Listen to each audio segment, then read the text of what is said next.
वाल्मीकि रामायण के अनुसार रावण ने माता सीता का अपहरण कर लिया था।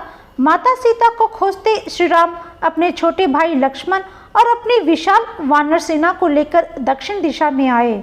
हनुमान जी ने भगवान श्री राम को बताया कि रावण ने माता सीता को लंका की अशोक वाटिका में रखा है, पर लंका जाने के लिए विशाल सागर को पार करना जरूरी था। अब भगवान श्री राम के सामने ये कठिन प्रश्न उत्पन्न हुआ कि उनकी विशाल वानर सेना इतने बड़े सागर को कैसे पार करे। तभी विभीषण ने उन्हें परामर्श दिया कि अगर श्री राम सागर देव का आह्वान करें तो सागर अवश्य ही आपकी सहायता करेंगे। सागर देव ने ही भगवान श्री राम को सुझाव दिया कि वे सागर पर सेतु का निर्माण करें। इस कार्य के हेतु आप विश्वकर्मा के पुत्र नल की मदद ले। सागर देव के सुझाव के अनुसार भगवान श्री राम ने वानरों की सहायता से सेतु का निर्माण किया। इसी सेतु पर चढ़ के वे और उनकी विशाल वानर सेना लंका गई।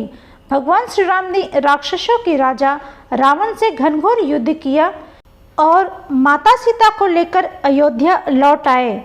लेकिन दोस्तों, क्या आप जानते हैं, जिस राम सेतु को श्री राम ने अपनी वानर सेना की मदद से बनवाया था, उसे स्वयं भगवान श्री राम ने तोड़ दिया था।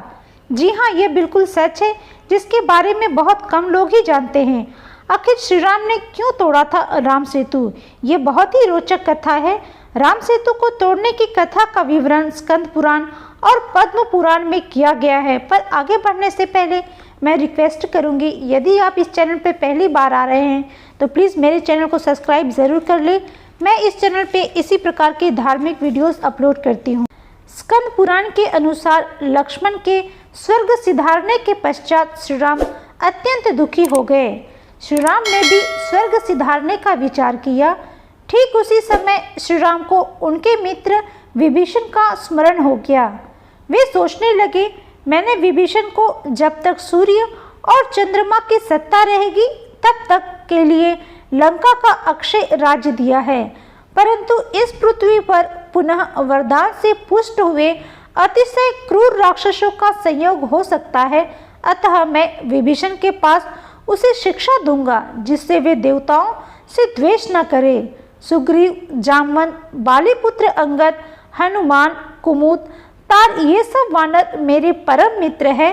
इन सब लोगों से बातचीत करके विदा लेकर मैं परम धाम को जाऊंगा। ऐसा निश्चय करके भगवान श्री राम ने पुष्पक विमान को बुलाया और उस पर चढ़कर किष्किंधापुरी को प्रस्थान किया। किष्किंधावासी श्री रामचंद्र जी का आगमन जानकर शीघ्र उनके सामने गए और धरती पर घुटने टेककर जय जयकार करने लगे। विमान से उतरकर श्री रामचंद्र जी शीघ्र ही सुग्रीव के भवन गए। वानरों ने श्री रामचंद्र जी का पूजन किया। उसके पश्चात वानरों ने श्री रामचंद्र जी से माता सीता और लक्ष्मण का कुशल समाचार पूछा। वानरों के पूछने पर श्री रामचंद्र जी ने जिस प्रकार सीता और लक्ष्मण का परित्याग हुआ था, यह सब समाचार कह सुनाया। सभी वानर सुनकर फूट फूट कर रोने लगे। श्री रामचंद्र जी ने आगे कहा, सुग्रीव, तुम्हारे यहाँ एक रात रुककर विभीषण से मिलने लंका जाऊंगा। तुम्हें भी अपने मंत्रियों सहित मेरे साथ चलना चाहिए। सभी वानर भगवान श्री राम की बातों से सहमत हो गए। अगली सुबह श्री राम 10 वानरों के साथ पुष्पक विमान से लंका के लिए निकल पड़े। पुष्पक विमान का प्रकाश देखकर विभीषण को ज्ञात हो गया कि श्री रामचंद्र जी पधारे हैं। अतः वे अपनी मंत्रियों, सेवकों और पुत्रों को साथ लेकर जय जयकार करते हुए श्री रामचंद्र जी से मिलने आए। फिर विभीषण के महल पहुंचकर वानरों द्वारा सब ओर से घिरे हुए श्री रामचंद्र जी शुभ सिंहासन पर विराजमान हुए। विभीषण ने पूछा, प्रभु आज्ञा दीजिए, मैं कौन सी आपकी सेवा करूं? श्री रामचंद्र जी ने कहा, तुम्हें अपने समस्त निशाचरों को मना कर देना चाहिए कि मेरे सेतु का उल्लंघन करके भारतवर्ष की भूमि में न जाए। विभीषण ने कहा, ऐसा ही होगा। कुछ दिन रुकने के पश्चात श्री राम अपनी पुरी के लिए निकल पड़े। विभीषण एवं अन्य वानरों के साथ मार्ग में उतरकर श्री राम ने सेतु के आदि, मध्य और अंत में श्रद्धा पूर्वक 3 रामेश्वरों की स्थापना की।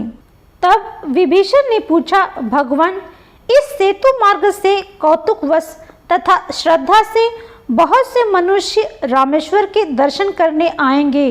राक्षसों की जाति अत्यंत क्रूर मानी गई है। मनुष्य को आते देखकर उनके मन में उसे खा जाने की इच्छा पैदा हो जाती है। अतः यदि कोई राक्षस किसी मनुष्य को खा लेगा तो निश्चय ही आपकी आज्ञा का उल्लंघन हो जाएगा। इसीलिए आप कोई ऐसा उपाय सोचें जिससे मुझे आज्ञा भंग का दोष न लगे। विभीषण की बात सुनकर भगवान श्री राम ने कहा, बहुत अच्छा। भगवान श्री राम ने अपने बाणों से उस सेतु के 2 टुकड़े किए, फिर 3 भाग करके बीच का हिस्सा भी अपने बाणों से तोड़ दिया। इस प्रकार श्री राम ने जो सेतु स्वयं बनवाया था उसे स्वयं ही अपने बाणों से तोड़ दिया। दोस्तों, सेतु से जुड़ी हुई ये जानकारी आपको कैसी लगी? क्या आप इसे पहले से जानते थे? कमेंट्स बॉक्स में ज़रूर बताइएगा। यदि आप मेरे चैनल पर पहली बार आए हैं तो मैं रिक्वेस्ट करती हूँ, प्लीज़ मेरे चैनल को सब्सक्राइब ज़रूर कर ले। मैं इस चैनल पे इसी प्रकार के धार्मिक वीडियोस अपलोड करती हूँ। नोटिफिकेशन बेल को ऑल पे सेट कर दे ताकि वीडियो से जुड़े सारी इन्फॉर्मेशन आपको मिलते रहे। तो मिलते हैं नए वीडियो में, तब तक के लिए जय श्री राम।